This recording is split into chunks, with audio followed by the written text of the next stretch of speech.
semaine à TVL Info. Des travaux d'envergure pour 2 rues.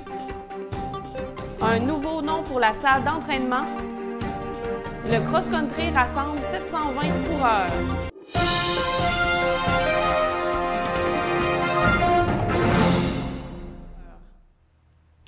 Bonjour et bienvenue à ce nouveau bulletin d'information. 2 rues de Forestville sont l'hôte de travaux majeurs depuis déjà quelques semaines. La 8e rue et la 4e avenue sont en chantier afin de réfectionner leur système d'aqueduc et d'égouts.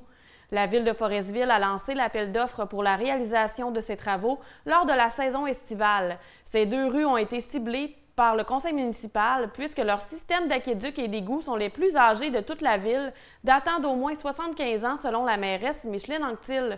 Les élus souhaitent donc prévenir les bris qui pourraient survenir en raison de l'âge des infrastructures.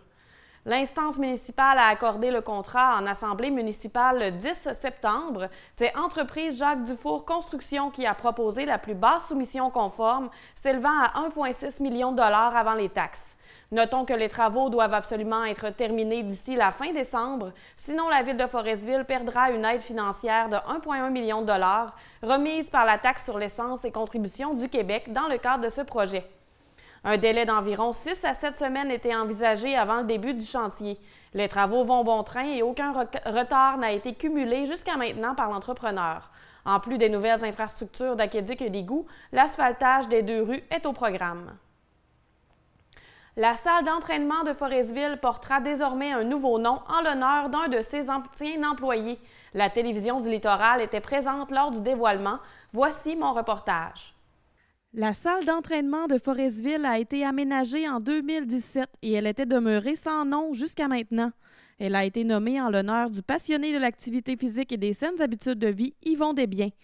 Cette initiative de la ville de Forestville a été officialisée le 24 octobre alors que la mairesse a dévoilé le nouveau nom du gym en présence de M. Desbiens et sa famille. Alors, Yvon est un citoyen de Forestville connu, reconnu, apprécié de tous. Je pense qu'on peut dire ça sans se tromper. Un modèle, un ambassadeur de l'exercice physique. Quand on parle des saines habitudes de vie, si on avait un nom à mettre, Yvon Desbiens. Avec ses collègues de tous les jours. Un athlète. Je pense qu'on ne se trompe pas en lui donnant ce titre. C'est un athlète exemplaire. Yvon Desbiens est également un précieux collaborateur pour la salle d'entraînement gérée par l'instance municipale. Alors, il est aussi pour nous un précieux collaborateur. Je sais qu'il y a toujours un œil attentif aux utilisateurs. Qui offre, qui n'impose pas, je le sais, qui offre ses conseils quand il voit des gens qui pourraient se blesser en utilisant un appareil. Il s'approche tout doucement. Pour pas que les gens se blessent, puis faire en sorte que ça soit bien utilisé pour que ce soit une expérience agréable. En titre de reconnaissance, la ville de Forestville a remis une carte honoraire du gym à celui qui pourra désormais s'y rendre gratuitement pour le reste de sa vie. Un de ses anciens élèves à qui il a transmis sa passion a aussi tenu à lui rendre hommage. Il s'agit de l'homme fort originaire de Portneuf-sur-Mer, Hugo Girard, dont la lettre a été lue par Gilles Poirier, un ami d'entraînement de M. Desbiens. J'ai aucun doute que ces années que tu m'as entraîné m'ont aidé à devenir champion du monde. Cette conversation, on ne l'a jamais eue parce que nous autres, les hommes, on ne parle pas de ces choses-là. Je suis heureux que tu reçoives cette distinction car le gym, l'entraînement, c'est ta vie. Encore aujourd'hui, tu es la référence pour tous ceux qui ont besoin d'aide et de conseils, alors que tu as l'âge où la plupart sont assis devant leur télé et se bercer, mais pas toi. Touché par tous ces témoignages, Yvon Desbiens a remercié la ville de Forestville pour cette initiative. Âgé de 76 ans, bientôt 77, le Foresvillois s'entraîne encore 2 fois par jour, la retraite lui permettant de passer tout le temps qu'il souhaite à s'entraîner. La salle d'entraînement de Forestville est née d'une demande citoyenne à la suite de la fermeture du gym sur la 2e avenue. La ville a réussi à mettre la main sur une aide financière de 480 000 $ pour aménager cette salle près de la salle de quilles. Aujourd'hui, elle est ouverte du lundi au vendredi et elle embauche une employée. Il est possible d'y avoir accès en tout temps grâce aux cartes VIP. Sans travailler pour aucun organisme, Jean-Philippe Richard a organisé la 2e édition de la Nuit des sans-abri à Forestville. Après l'expérience de l'an dernier, il savait déjà qu'il souhaitait recommencer. La première édition avait été organisée par le Carrefour solidaire Haute-Côte-Nord, situé aux Escoumins. L'organisme offre les services des travailleurs de rue sur tout le territoire et c'est le secteur de Forestville qui était particulièrement touché par l'itinérance. Cette fois, c'est sans soutien communautaire de sa propre initiative que Jean-Philippe Richard s'est impliqué pour qu'il y ait une seconde édition. Il s'est entouré de quelques bénévoles et il a sollicité les commerçants du coin pour des commandites. La soirée s'est tenue le 19 octobre et servait notamment à sensibiliser à l'itinérance. Les participants ont pu déguster une soupe aux légumes grâce aux dons de la Bioferme du Nord, ainsi que des hot dogs cuisinés sur place. Un micro libre permettait aussi de prendre la parole ou encore de faire de la musique. Un feu a été allumé pour se réchauffer et favoriser les discussions. L'événement avait lieu entre les terrains de Tim Hortons et du motel 4 Saisons sur la route 138. Âgé de 35 ans, Jean-Philippe Richard admet avoir un lourd passé. Maintenant qu'il s'est sorti de ses difficultés, il souhaite redonner à la communauté par de nombreuses implications bénévoles. Il fait notamment partie des Chevaliers de Colomb et il aime aider les gens qui en ont besoin. La Nuit des sans-abri lui tient particulièrement à cœur puisqu'elle sert à déstigmatiser les personnes qui vivent dans la rue ou qui n'ont pas de domicile fixe. La Nuit des sans-abri a été fondée en 1989 par les Auberges du Cœur du Québec et elle a toujours lieu le 3e vendredi du mois d'octobre dans plus de 60 municipalités. Le stationnement utilisé par les parents des élèves de l'école Saint-Luc de Forestville sera réaménagé et réasphalté. Les travaux permettront d'améliorer la sécurité des enfants à la rentrée et la sortie des classes. Le stationnement sera réaménagé en forme de demi-lune à sens unique qui évitera que les parents qui viennent reconduire et récupérer leurs enfants à l'école aient à reculer en voiture, favorisant ainsi des déplacements plus sécuritaires pour les élèves à proximité des véhicules selon le centre de service scolaire de l'Estuaire. Le réaménagement a commencé le 17 octobre et le délai des travaux est estimé à 1 mois. Le contrat a été octroyé aux entreprises Jacques Dufour Construction pour une somme de 95 000 $. Pour la durée des ouvrages, les parents doivent utiliser le stationnement à l'avant de l'école, auparavant celui des enseignants. Ces derniers se stationnent dans celui de la piscine municipale pour l'instant. De cette façon, les élèves n'ont pas à traverser la rue pour se rendre à l'école. Les retraités d'Hydro-Québec sont au cœur d'un projet pilote de recrutement depuis les dernières semaines. La Société d'État fait appel à eux pour répondre aux besoins de main-d'œuvre. Le plan d'action 2035 prévoit qu'entre 150 et 200 TWh additionnels seront requis d'ici 2050 pour répondre à la demande d'électricité. C'est le double de la consommation actuelle du Québec. Afin de répondre aux besoins de main-d'œuvre anticipés, Hydro-Québec a prévu plusieurs stratégies, dont celle de faire appel à sa main-d'œuvre expérimentée retraitée, en particulier au niveau de plusieurs expertises du milieu de la construction. Pas seulement les électriciens, dévoile Louis-Olivier Batty, porte-parole et conseiller stratégique chez Hydro-Québec. La Société d'État a déjà utilisé cette stratégie dans le passé, mais pour des mandats très précis et limités. Cette fois, c'est pour assurer une main-d'œuvre suffisante et qualifiée pour réaliser le grand chantier de la transition énergétique qu'Hydro-Québec travaille depuis plusieurs mois à mettre en place différentes stratégies de main-d'œuvre.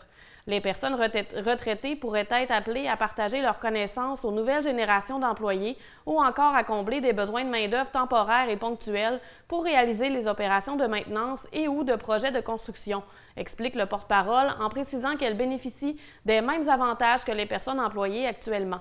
Cette nouvelle démarche a déjà porté fruit. Plusieurs personnes retraitées ont soumis leur intérêt et nous sommes heureux de constater qu'elles souhaitent revenir contribuer aux efforts et partager leur expertise.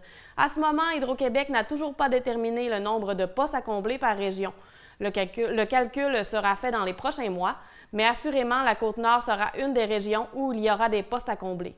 L'objectif de départ est donc de se doter d'un bassin de retraités qualifiés et intéressés à revenir travailler chez Hydro-Québec. Plusieurs ZEC de la Haute-Côte-Nord ont enregistré des records d'orignaux abattus sur leur territoire cette saison. Du 28 septembre au 14 octobre, les chasseurs ont été nombreux à revenir avec un trophée. Une année sur deux, la chasse se veut restrictive dans la zone 18, ce qui signifie que les chasseurs ne peuvent récolter que des mâles et des veaux. C'était le cas cette année, mais cette restriction n'a pas empêché les récoltes. La ZEC de Forestville fait partie de celles qui ont connu une saison sans précédent. Elle a battu son record des 2 dernières années restrictives qui s'établissait à 78 bêtes. En 2024, les équipes de chasseurs ont abattu 25 orignaux de plus pour un total de 103. Plusieurs raisons peuvent être à l'origine de ces succès de chasse, mais les coupes de bois récentes qui ont fourni de la nourriture en abondance y sont pour quelque chose selon la préposée à la ZEC de Forestville, Julie Tremblay. La température a peut-être aussi joué un rôle. Même son de cloche du côté de la ZEC de Labréville. Le tableau final s'est conclu avec 32 trophées ramenés par les chasseurs, ce qui établit un nouveau record. En 2020 et 2022, respectivement, 19 et 18 bêtes avaient été abattues. Il s'agit donc d'une différence notable. Quant à la ZEC nordique située aux Escoumins, 25 orignaux ont été déclarés cette année sur son territoire. Il s'agit d'une bonne année pour les chasseurs selon elle, puisqu'en 2022, lors de la dernière année restrictive, 14 bêtes avaient été récoltées. À Longrive, la ZEC d'Iberville a égalé le nombre d'il y a 2 ans avec 29 orignaux capturés. Il ne s'agit pas d'un record puisqu'en 2020, 32 bêtes avaient été récoltées par les chasseurs. Elle mentionne que la première semaine a été moins productive qu'à l'habitude, peut-être en raison de la chaleur. La ZEC Chauvin à Sacré-Cœur fait partie de la zone 28. Les chasseurs étaient donc à l'œuvre un peu plus longtemps, soit du 28 septembre au 18 octobre. Plus d'orignaux ont été capturés cette année comparativement à 2020 et 2022. Un total de 31 bêtes a été récolté, alors que lors des autres saisons, le chiffre atteignait 27 et 28. Ces données ne concernent que les orignaux abattus sur le territoire des zones d'exploitation contrôlées. Pour les statistiques du ministère de l'Environnement, de la lutte contre les changements climatiques, de la faune et des parcs, il faut patienter jusqu'à la fin de l'année.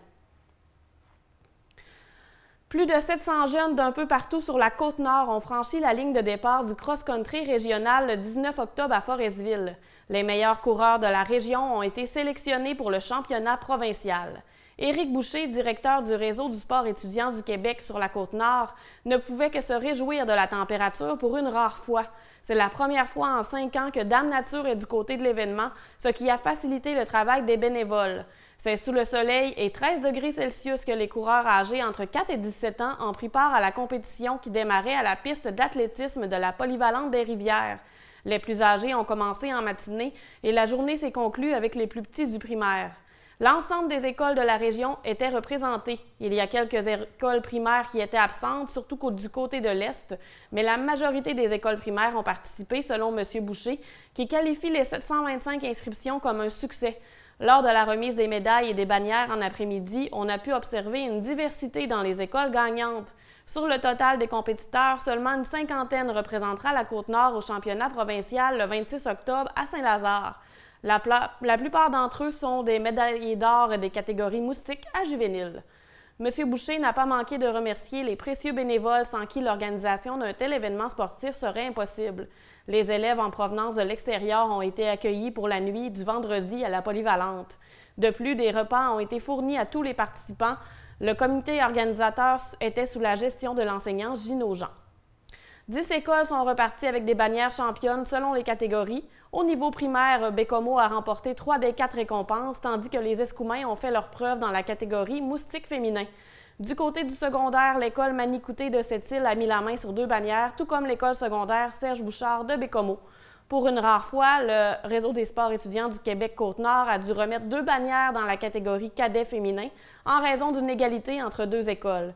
Il s'agit de l'école secondaire Serge Bouchard de Bécomo et la Polyvalente des Rivières de Forestville qui ont toutes deux mérité le titre de championne.